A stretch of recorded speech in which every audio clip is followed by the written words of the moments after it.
Hello বন্ধুরা, welcome back to our new video. আজকে আমরা শিখবো কিভাবে আমাদের ফোনের মাধ্যমে অ্যানিমেল কিড স্টোরি তৈরি করব। এর আগে আমি একটা ভিডিও বানিয়েছিলাম যেখানে তোমাদেরকে শিখিয়েছিলাম যে অ্যানিমেল কিড স্টোরি কীভাবে ফোনের মাধ্যমে তৈরি করবে। বাট সেখানে তোমাদের অনেক প্রশ্ন ছিল যে আমরা ঠিকমতো ক্যারেক্টার ডিজাইন করতে পারছি না, অ্যানিমেলকে ঠিকভাবে চলাতে পারছি না এবং অ্যানিমেলের ঠিকমতো মুভমেন্ট দিতে পারছি না।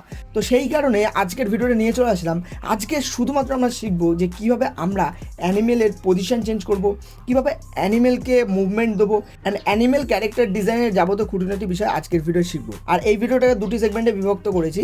আজকে শুধুমাত্র ক্যারেক্টার ডিজাইনের উপর ভিডিওটা হতে চলেছে অ্যান্ড নেক্সট ভিডিওতে আমরা শিখবো যে কীভাবে আমরা ব্যাকগ্রাউন্ড অ্যাড করবো, কীভাবে ভয়েস ওভার করবো অ্যান্ড প্রপার ভিডিও কীভাবে তৈরি করবো। তো সেটার জন্য আমরা দ্বিতীয় পর্বে যাবো, কারণ আজকের ভিডিও যাতে লং না হয় সেই কারণে আমি একটু শর্টে ভিডিওটা তৈরি করার চেষ্টা করছি। তো যাদের সত্যি ধৈর্য অ্যান্ড বিশ্বাস আছে যে ফোনের মাধ্যমে আমরা অ্যানিমেল কিড স্টোরি তৈরি করে ইউটিউবে আপলোড করে সেখানে আর্নিং করতে পারবো, তারা অবশ্যই ভিডিওটা সম্পূর্ণ দেখো। তো আর বেশি দেরি করে শুরু করা যায় আজকের ভিডিও। প্রথমে আমাদেরকে একটি অ্যাপ্লিকেশন ডাউনলোড করতে হবে। এর জন্য চলে আসবো গুগল প্লে স্টোরে অ্যান্ড আসার পরে এখানে সার্চ করতে হবে অ্যানিমেল পোজিং। তো এই অ্যাপ্লিকেশনটি তোমরা ডাউনলোড করে নেবে অ্যান্ড এটা ডাউনলোড হয়ে যাওয়ার পরে সরাসরি এই অ্যাপটি ওপেন করে নেবে। তো আমি ওপেন করে নিয়েছি অ্যানিমেল পোজিং অ্যাপ্লিকেশনটি অ্যান্ড তোমরা দেখতে পাচ্ছ বন্ধুরা, প্রথম যে ক্যারেক্টারটি রয়েছে মানে খোলার সঙ্গে সঙ্গে এই ফক্স বা শিয়াল ক্যারেক্টারটি থাকে। সো ইন্টারফেস কিছুটা এইরকম দেখতে পাচ্ছ অ্যান্ড এবার তোমরা বাঁ দিকে দেখতে পাচ্ছ ক্যামেরার একটি লোগো রয়েছে।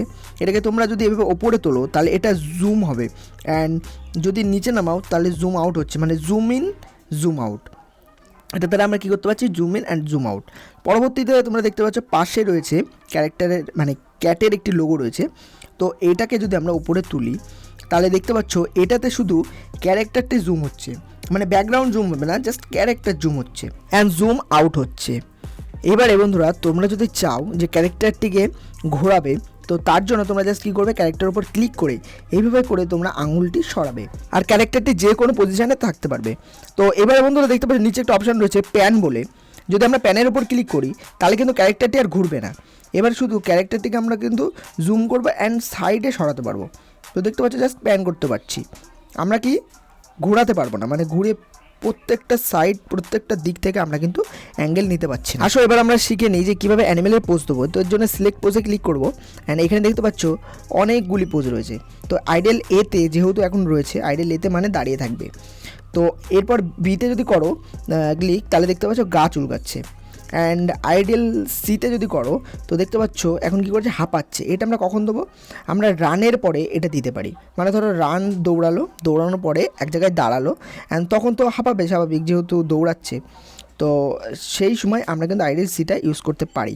অ্যান্ড ওয়াক যদি দিই তাহলে কী হবে, হাঁটবে। অ্যান্ড এই যে পরে একটি রয়েছে হাউল, অ্যান্ড এটাতে কি হয়, রাত্রিরে যখন ডাকে, মধ্যরাতে যখন শিয়াল ডাকে, তো সেটাই এই যে মধ্যরাতে শব্দ করে হাউ করে। অ্যান্ড তার পরবর্তীতে মানে নিচে দেখতে পাচ্ছ ইট বলে একটি পোস্ট রয়েছে। তো ইট পোস্ট দিয়ে তোমরা জানোই খেতে পারবে। অ্যান্ড পরবর্তীতে রয়েছে ডাই, যদি ডাই ক্লিক করো তাহলে কী হবে, মারা যাবে। অ্যান্ড তারপরে রয়েছে অ্যাটাক, তো অ্যাটাকে ক্লিক করে দেখতে পাচ্ছ অ্যাটাক করছে। মোটামুটি এখান থেকে আমরা সমস্ত অঙ্গভূমি সিলেক্ট করতে পারি। তো এখানে আমি আপাতত রান রাখছি, তো রান রেখে অ্যাপ্লাই করে দিলাম। অ্যান্ড বন্ধুরা এবারে দেখো কিভাবে ক্যারেক্টার চেঞ্জ করতে হয়, বা এখান থেকে আমরা কিন্তু মাল্টিপল অনেকগুলো ক্যারেক্টার অ্যাড করতে পারবো। এখানে দেখতে পাচ্ছ বিড়ালের একটি মুখ রয়েছে অ্যান্ড চেঞ্জ অপশান, এটাতে ক্লিক করবে। করার পরে এখানে দেখতে পাচ্ছ বন্ধুরা প্রচুর ক্যারেক্টার রয়েছে। এখানে মোটামুটি প্রত্যেকটা অ্যানিমেল ক্যারেক্টার কিন্তু রয়েছে। সো এখান থেকে কিন্তু যে কোনো ক্যারেক্টার আমরা নিয়ে নিতে পারি। তো এখান থেকে ধরো আমি এভাবে দেখিনি কোনটা নেব, তোমরা যে কোনো তোমাদের ভিডিওতে যেটা দরকার সেই ক্যারেক্টারটি তোমরা এখানে নিয়ে নেবে। আর এখান থেকে কিন্তু অ্যাড করে নিতে পারবো, মানে সিলেক্ট করার পরে অ্যাড করতে পারবো অ্যান্ড চেঞ্জ করতে পারবো। তো চেঞ্জ করলে কী হবে, এই ক্যারেক্টারটি চেঞ্জ হয়ে যাবে। সো আমি এখন চেঞ্জ করছি অ্যান্ড চেঞ্জ করে এখানে আমি গরিলা নিয়ে নিলাম অ্যান্ড ক্যারেক্টারটি অ্যাপ্লাই করে নিলাম। তো তারপরে এবার ডান দিকে দেখতে পাচ্ছ বন্ধুরা অর্থোগ্রাফিক অ্যান্ড শ্যাডো বলে অপশান রয়েছে দুটি। এখন যদি সিম্পলি তোমাদের শ্যাডো না দরকার হয় তাহলে তোমরা শ্যাডোর ওপরে জাস্ট ক্লিক করে দেবে অ্যান্ড এই মার্কটি চলে যাবে আর শ্যাডো কিন্তু চলে যাবে। অ্যান্ড তার পাশে দেখতে পাচ্ছ অর্থোগ্রাফিক রয়েছে, অর্থোগ্রাফিকে সিলেক্ট করলে ভিউ কিছুটা এরকম দেবে। তো এই ধরনের ভিউ দেবে কিন্তু, ঠিক আছে, অর্থোগ্রাফিক করে সিলেক্ট করলে।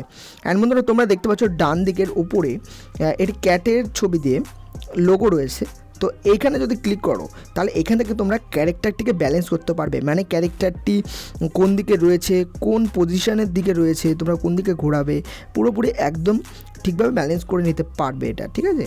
অ্যান্ড বন্ধুরা একদম নিচে ডান দিকে তোমরা দেখতে পাচ্ছ প্রোপস ব্যাকগ্রাউন্ড রয়েছে। তো প্রোপসের উপর ক্লিক করার পরে এখান থেকে তোমরা কিন্তু PNG, GLB, image ground add করতে পারবে। ওকে, তো তোমার ধরো এখানে পিএনজি কোনো ইমেজ দরকার, তাহলে এখান থেকে তোমরা নিচে সিলেক্ট করে কিন্তু এটা গ্যালারির থেকে পিএনজি ইমেজ অ্যাড করে নিতে পারবে। তো এ দেখো পিএনজির উপর ক্লিক করলাম, আর এখানে গ্যালারিতে সিলেক্ট করে তোমরা নিতে পারবে, কিন্তু অ্যাড করে নিতে পারবে। তারপরে রয়েছে পোস্ট প্রসেসিং। তো পোস্ট প্রসেসিংয়ে কী রয়েছে, এটা মেন গুরুত্বপূর্ণ কিন্তু অপশান। অ্যান্ড এখান থেকে আমরা কী করতে পারবো, ব্যাকগ্রাউন্ড অ্যাড করতে পারবো। আমরা যদি ট্রান্সপারেন্ট ব্যাকগ্রাউন্ড ডাউনলোড মানে রেখে আমরা যদি এটা করি, সেভ করি, তাহলে কিন্তু হবে না, কারণ ট্রান্সপারেন্ট ব্যাকগ্রাউন্ড আদতে হয় না। আমরা যখন সফটওয়্যারের মাধ্যমে ব্যাকগ্রাউন্ড রিমুভ করতে যাবো তখন ট্রান্সপারেন্ট ব্যাকগ্রাউন্ড রিমুভ করতে পারবো না। তাই এর জন্য কী করতে হবে, গ্রিন স্ক্রিন সিলেক্ট করে নিতে হবে। গ্রিন স্ক্রিন বা এক কালারের ধরো রেড করতে পারবো, কিন্তু রেডের থেকে আমি রিকমেন্ড করবো green screen. Green and blue থাকলে তো আরও ভালো হয়, কিন্তু ব্লু তো নেই। সো যাই হোক, গ্রিন স্ক্রিন তোমরা সিলেক্ট করে নিলে, অ্যান্ড নেওয়ার পরে এবার কিন্তু তোমরা এখান থেকে ব্যাকগ্রাউন্ড যে কোনো সফটওয়্যারের মাধ্যমে কিন্তু রিমুভ করে নিতে পারবে। পরবর্তীতে সেগুলো আমি নেক্সট পার্টে শেখাবো। অ্যান্ড এবার যদি তোমরা চাও যে ম্যানুয়াল কোনো ব্যাকগ্রাউন্ড নামাবে, তাহলে ইউজ ফটোর উপর ক্লিক করবে, অ্যান্ড তারপরে গ্যালারির ওপর ক্লিক করে নেবে, অ্যান্ড তোমাদের মন পছন্দ মতন ব্যাকগ্রাউন্ড তোমরা অ্যাড করে নেবে। সো দেখতে পাচ্ছ আমি এখানে একটা ফরেস্টের ইমেজ বা ব্যাকগ্রাউন্ড অ্যাড করে নিয়েছি। তো আপাততর জন্য আমি এখানে ব্যাকগ্রাউন্ড গ্রিন স্ক্রিন রাখতে চাই। তো আবার চলে যাব এখানে অপশানে, অ্যান্ড যাওয়ার পরে এখান থেকে আমরা গ্রিন স্ক্রিন নিয়ে নেব। তো হয়ে গেল। এখন বন্ধুরা পাশে দেখতে পাচ্ছ ওয়াল লাইট বলে একটি অপশান রয়েছে। তো এখানে গেলে তোমরা কী করতে পারবে, ক্যারেক্টারের ইফেক্ট দিতে পারবে। ক্যারেক্টারে ধরো এখান থেকে ব্লুম দিতে পারবে, গ্লো দিতে পারবে।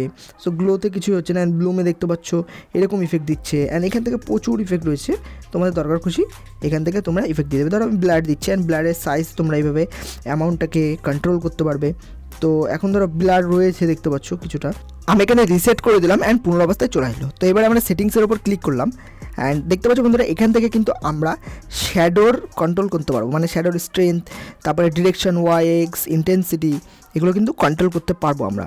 তো এবার দেখতে পাচ্ছি শ্যাডো স্ট্রেংথ আমি যদি কমিয়ে দিই তাহলে কিন্তু শ্যাডো স্ট্রেংথ কমে গেল। অ্যান্ড এখান থেকে আমরা কিন্তু কালারও নিয়ে নিতে পারবো, যেই ধরনের কালার আমাদের দরকার সেই ধরনের কালার ইফেক্ট আমরা নিয়ে নিতে পারবো। সো এটা আমি রিসেট করে দিচ্ছি আপাতত।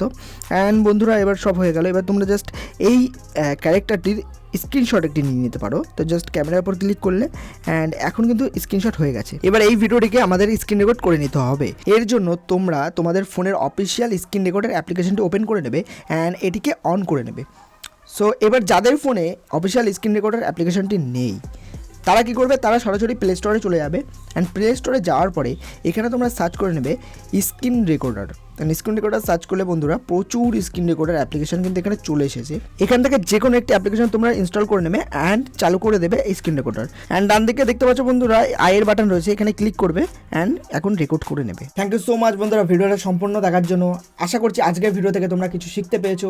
যদি এই ভিডিওর মাধ্যমে তোমরা কোনো ভ্যালু গেইন করে থাকো তাহলে অবশ্যই ভিডিওটিকে লাইক করো, অ্যান্ড চ্যানেলটিকে সাবস্ক্রাইব করতে ভুলো না। আমি ফিরবো এই ধরনের নতুন ইন্টারেস্টিং ভিডিও নিয়ে। ততক্ষণের জন্য ভালো থেকো, সুস্থ থেকো, বাই।